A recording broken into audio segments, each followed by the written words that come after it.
Welcome to our channel. Today we how to subscribe with Stripe Customer Portal with CRM Follow-Up step by step clearly.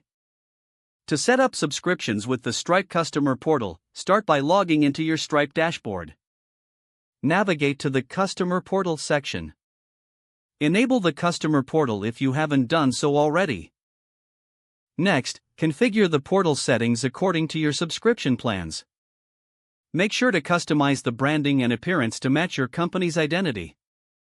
Now, create your pricing plans in the Products section under the Stripe dashboard. Once your products are set, go to the Integration settings. Here, you will need to generate the necessary API keys for your application. In your application, integrate the Stripe API using the generated keys.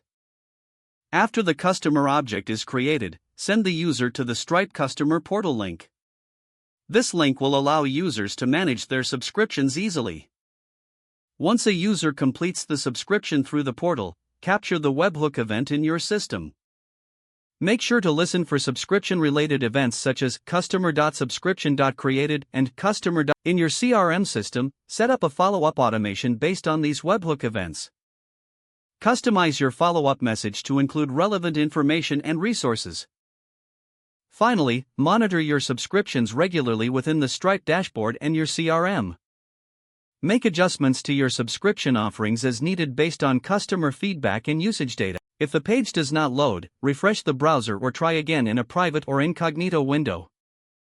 Make sure you are using the correct email address, then retype it carefully to avoid small typos. If your password is not accepted, use the reset option and create a new strong password you can remember.